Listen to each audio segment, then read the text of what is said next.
حیزبەکان بە هەمان قەوانی سوواوە بانگەشەی هەڵبژاردن گەرم دەکەن یان بەڵێنی نوێیان پێیە. تەنها 5 مانگ ماوە بۆ هەڵبژاردننی پەرلەمانی عێراق بەپێی یاسا 4 مانگی دیکە. واتە مانگێک پێش وادەی هەڵبژاردن بانگەشەی هێزە سیاسیەکان و کاندیدەکان دەست پێ دەکات. بانگەشەی هەڵبژاردن هەمیشە لای هێزە سیاسیەکانی کورد سیمایەکی جیاوازی هەبووە. هەندێک کات شەڕ و کوشتن و هێرشی چەکداری و زۆر جاریش جنێ و تۆمەتی کەسی و ناڕەوای بۆ یەکتر بەخۆ بینیوە. خوێندنەوەی دۆخی ئێستای هەرێمی کوردستان بانگەشەیەکی توند بۆ هەڵبژاردننی پەرلەمانی عێراق لە بەردەممانە. ئێستا لایەنە سیاسیەکان سەرقاڵی داڕشتنی کارنامەی لیستەکانیانن کە بەشێکە لە ململانەی بانگەشەی هەڵبژاردننی داهاتوو. بەشێکی زۆر لە هاوڵاتیان و چاودێران پێیان وایە هێزە سیاسیەکان هیچ کەرەستەیەکی بڕوا پێکەر و بەهێزیان بەدەستەوە نییە بۆ ئەوەی بڕوا بە دەنگدەران بێنن بەدەم بانگەشەکانیانەوە بچن، چونکە دەڵێن بەڵێنە بریقادارەکانی 4 ساڵی ڕابردوو چی لێ سەوز بوو تا ئومێدێکە بێت بۆ جێبەجێکردنی ئەو بەڵێنانەی کە لە داهاتوودا بە خەڵکێدەن. بەپێی ئامارەکانی نووسینگەی کۆمسیۆنی باڵای سەربەخۆی هەڵبژاردنەکانی عێراق لە هەرێم 146 کاندید لە هەرێمی کوردستان ململانەیە لەسەر کورسیەکانی پشکی کوردەکان. لە ئێستادا حیزبەکان لە هەوڵی ئەوەدان هەموو ئامڕازێک بۆ بانگەشەی هەڵبژاردن بخەنەگەڕ لە پێناو مسۆگەرکردنی دەنگێکی زیاتر و بەدەستهێنانی کورسیەکی زیاتر لە پەرلەمانی عێراق. بەڵێنی گەورە و خەیاڵی جارێکی تر پۆستەر و دروشمەکان شەقام و سەرشاشەکان دادەپۆشن لە کاتێکدا خۆشیان لەوە دڵنیان کە کارێکی ئاسان نییە ئەگەر مەحاڵیش نەبێت. ئەم بەڵێنە گەورە و خەیاڵیانە بەشێک بوون لە کارنامەی حیزبەکانی هەرێم لە ڕابردوودا، بەڵام هیچ کام لەو دروشم و بەڵێنانە نەهاتنە دی و خەڵکی لە چاوەڕوانی هێڵدرانەوە.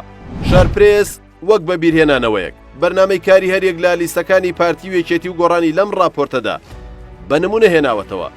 مای سەرسوڕمان نییە کاتێک گوێت لە دروشم و بەڵێن و ئەو دێڕە ئاڵتونیانە دەبێت کە بەرنامەی کاری لیستەکانی پێنووسراوەتەوە، بەڵام ئەوە واقعی ژیانی هاوڵاتیان و بارودۆخی ئابووری سیاسی ناوچەکەیە کە دەبیندرێت.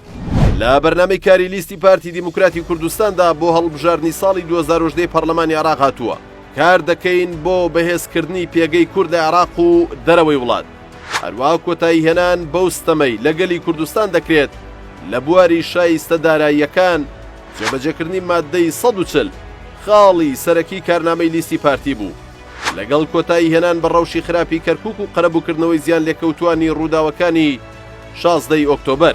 کۆتایی هێنان بە گوشاری سەر هاوڵاتیان بە ئامانجی کۆچکردن بۆ گۆڕینی دیمۆگرافیایی ناوچە دابڕێنراوەکان و ئەنجامدانی سەرژمێری گشتی دانیشتوانی عێراق و دان پێدانان بە پێشمەرگە و دابینکردنی ماف و پێداویستیەکانی. ئەمانە بەشێکی تر بوون لەو دروشمانەی کارنامەی لیستی پارتی و بە درێژایی ماوەی بانگەشە لە کەناڵەکانی خۆیەوە بەگوێی خەڵکیدا دەدا.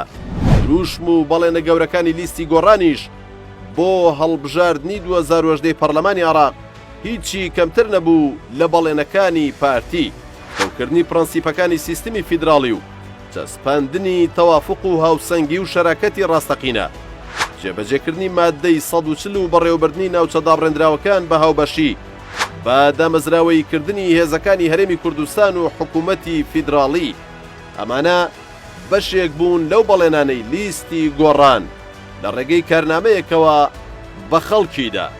لیستی گۆڕان لە کارنامەکەیدا بەناوخۆی عێراقەوە نەوەستا، بەڵکو بەڵێنی گێڕانەوەی ئەو پارانەی دەدا کە بەنایاسایی براونەتە دەرەوەی عێراق.